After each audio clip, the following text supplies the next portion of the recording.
Happy Guy TV presents. Whoops.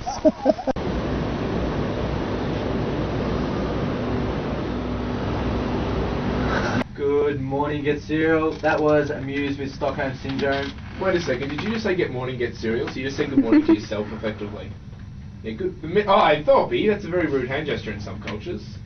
Oh, now go back to what you're doing. We're joined here geez, I'm really with my English this morning.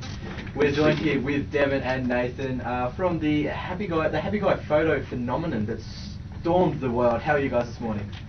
I'm well, thank you. I'm feeling reasonably adequate. It's a little bit early for you this morning, was it? Yeah, had to catch the bus in about 6 o'clock for the start, so... Oh, okay. Thanks a lot for that. That's a bit disappointing. We had to get up at 4:45. Sorry, 4 o'clock. Oh, sorry about that. Anyway, so for those who are not aware about the whole story, the whole phenomenon, everything that happened, the pre-leading events to you finding this photo, just give us a little bit of a rundown. Well, back in 1982, my parents got together and one thing led to another. And here I am. Cut to 20 years later, I was 20 years older. I'll wind it up. I was in Canada. I had a rough trot. I got demoted, evicted, broke up with my girlfriend, went to hospital twice. One was a squeegee related incident. Ooh. Yeah, I was breaking up a fight. Ooh. Anyway, that's another show. So you had a bit of a rough trot. Yeah, I did. I was down on my luck, as they say in the interview. And I found this photo. I was working as a housekeeper. I was cleaning up a room, and I found this photo of this man with a smile. Instantly made me feel better. The photo was just in the bin? It was in the bin. It was being discarded. Yeah. Kind of thing. What size was the photo? It was 6x4. 6x4? Yes. So it's just a small standard. Yeah. Yeah, your kind of normal photo. size. And you just saw it. You're feeling glum. You're all crap. Life's terrible, kind of thing. Yeah. And you saw the big smile on his face, Yes. and life shone again. That is correct. In so many words. Yes. And I couldn't keep to myself. I had to show it to everybody I knew, and even people I didn't know, Yep. including guests in the hotel, which wasn't too cool, but we live and learn.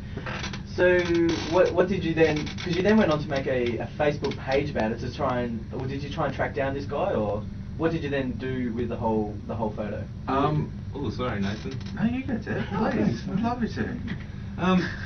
It took about 6 or 7 years. We kind of forget when the photo was found, but Nathan came home about 6 months later, and we just put it up on the fridge for years and years, and it was like a character. Anyone that would come to the house, we'd say, "Hey, this is Happy Guy, you met him," and people would say, "Who is that?" And sometimes we'd pretend that it was uncle or something. So did you ever make up just interesting stories, like Yeah. every time he was a different person? Yeah, stuntman, Roman soldier, a number of Long things. lost cousin. Yeah, all sorts of things. My son in the future.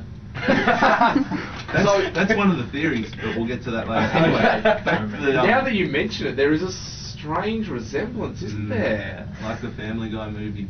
Oh my god, I didn't know. Oh, that's weird. Anyway, back to the Yep. So about 6 or 7 years later, Nathan was on another crazy adventure with an Irishman walking around Australia. Or Nathan was driving the support bus. Frank Downey, believinginharvey.com.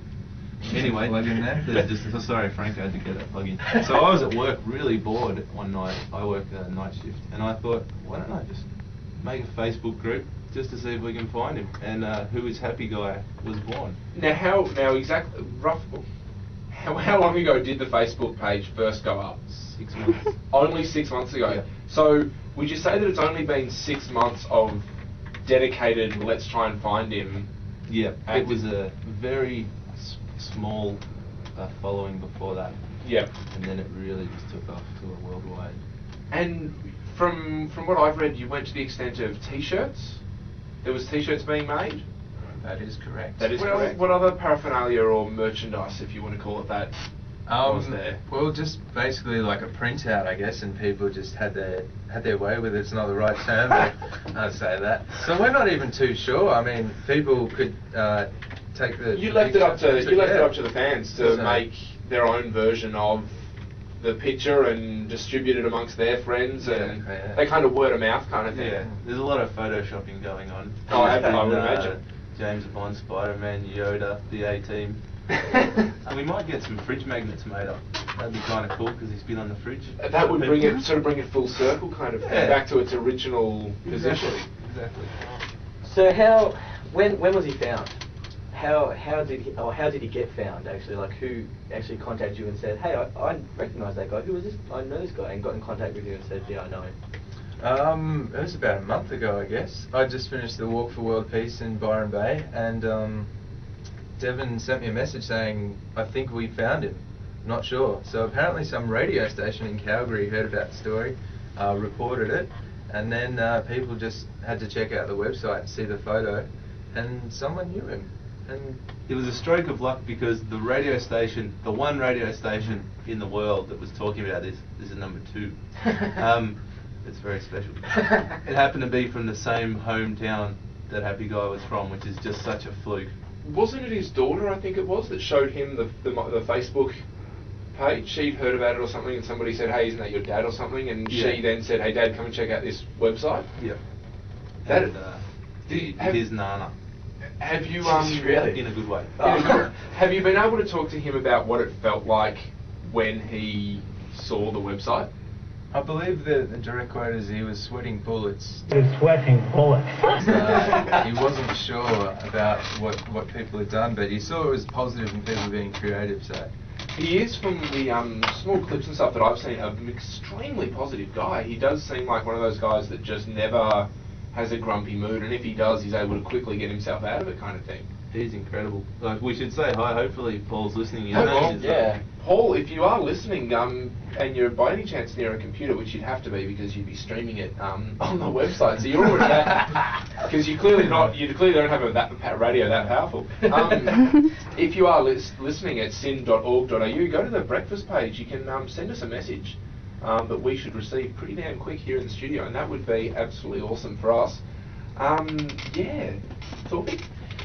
He got onto talk shows and stuff like that. Did you guys get jealous at all that he seemed to get more of the attention than you guys did when you put more of the work into it, and all he was just a face, and you guys just wanted to track him down to find this happy person? No, not at all.